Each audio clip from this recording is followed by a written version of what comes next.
Hey y'all, so today's little conversation is going to be for those that are doing work around abundance and prosperity and wealth, and maybe they're in the part of their journey where they're learning what it is to receive, and they're maybe doing shadow work around receiving, and they're just trying to get better about receiving and not like rejecting things that the universe is sending to them, which when we talk about abundance, abundance and wealth are two separate things. Like, abundance is like a state of being and living, and wealth is like a byproduct of being in that state. However, you can also have wealth and still be living in a state of like scarcity.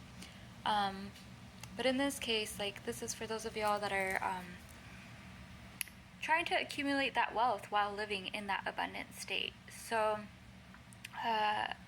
this stuck out to me years ago when I was first getting into this kind of work for myself, and it was when Louise Hay was talking about prosperity affirmations, and one of the affirmations, or one of the, maybe it was her book, I don't remember, I just know it was Louise Hay, but she had said how when someone gives you a gift, even if you don't want it, even if you don't need it, it's important to receive it and say yes to it, or else you're telling the universe that you're not open to receiving, that you don't want what the universe is giving you, and you're just like, no, I'm good.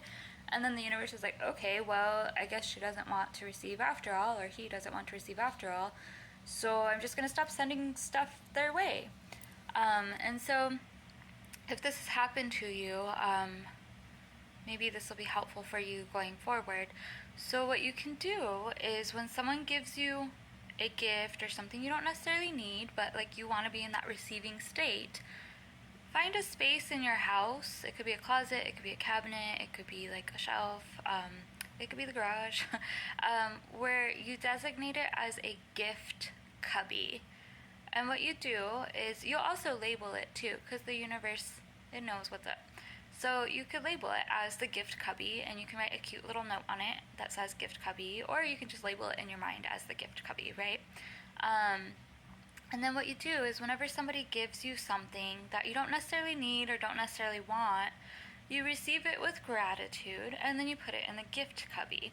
And then, this is really beautiful too, because if you're working through scarcity, which it takes a while to work out of scarcity, this also can make way for you to not only receive, but to give, because sometimes it's hard to give when we're in a state of scarcity, because we're like, oh my god, like, the whole world's going to end because I gave away $5 and I have like $6 in my account. You know how scarcity goes. Like, it causes us to catastrophize sometimes, or like our inner child comes out and doesn't want to share, right, because they're scared of like missing out. But this gift cubby will help you in receiving with gratitude, and it'll help you in giving with like grace. And so, for example, like our current neighbor, she cleans out Airbnbs, right? And we don't really drink a whole lot over here, and so when she cleans out Airbnbs, she finds a lot of unopened alcohol bottles, and she will sometimes give us alcohol bottles. So we've decided to just put the alcohol bottles in the gift cubby, and then whenever there's someone in our life that like we're just getting to know, or that has done something really great for us, we just pull out an alcohol bottle from the gift cubby and put a cute little ribbon on it and gift it to them. And so it's this beautiful flow of like receiving and then giving. And then the person receiving the alcohol, they're usually very excited about it, and it's like a win for everybody. Where, for example, our one neighbor, she comes from the generation that is very much so into, like, she won't let you do anything for her unless she pays you, right? She's an older woman. And so I took her to the grocery store because her car wasn't working, and at the grocery store, she bought me a case of beer because I had had a beer with her when we first moved here, and so she knew that I drank on some level. But I also know she's tight on cash, right? So I told my husband, I was like, look, like, our neighbor bought us this case of beer. It's going to be in the fridge. Please don't drink it when you get back, because he's been out of town. What I want to do is, when you get back, go ahead and gift this to our neighbor, saying like, oh, like I just got back in town and I was thinking of you and thank you for being so nice to my wife, because she has been really nice to me. I thought I'd give this to you as a thank you. So it's like I received the gift that I don't intend to drink, and then I get to give it back to her, and it's like this beautiful like give and take, receive and give, and yeah, it's beautiful. Or like another time,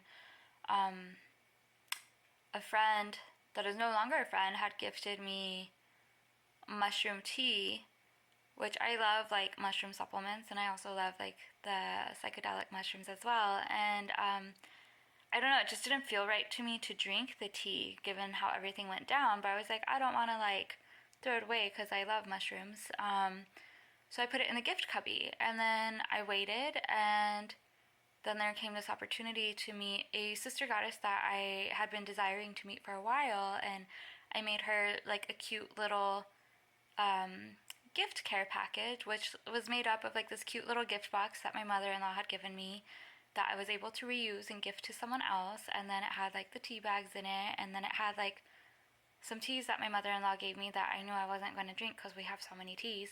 But it's always nice to receive tea. Like for those who like tea, it's always nice to receive tea. So I gifted her like the mushroom tea, and then I gifted her some little tea bags and the gift box, and just like a little simple card. And it was like a sweet little gift, and it all was basically out of the gift cubby. And so it doesn't like cost me anything, and I'm receiving these gifts so I can elevate others through giving them little pick-me-ups. And so yeah, the gift cubby is a fabulous way of getting you into that state of receiving and giving, and then the joy of giving, because people talk about the joy of giving, and sometimes it's hard to like experience the joy of giving if like you're down on your luck, right? However, when it's like in this situation where it doesn't cost you anything except to say yes to a gift that someone gives you, and then you get to experience that joy of surprising someone with a gift, like it's easier for you to tap into the joy of giving. So yeah, hopefully this idea of the gift cubby helps you, and I'm curious if you do start doing this, what gifts come your way that you're able to gift to others, and how it affects you or impacts you in like ways that help you embrace the abundance state of being. And yeah, also I want to point out, when you have a gift cubby, it's like a designated spot that the universe is like aware of. It has like a little beacon now. It's like, oh, this is a gift cubby. It needs gifts in order for it to be a gift cubby. So the universe will bring in gifts to fill it. Like, it's pretty cool how it works. It becomes magnetic as a gift cubby for gifts. So I hope this helps you. Let me know in the comments if you do something similar, or if you've tried this, or you decide to try this, how it goes for you. I love hearing people's stories, and I think sharing our experiences in a way that is empowering is a way to put love into the world. So please share, and with love and gratitude, thanks for tuning in and watching.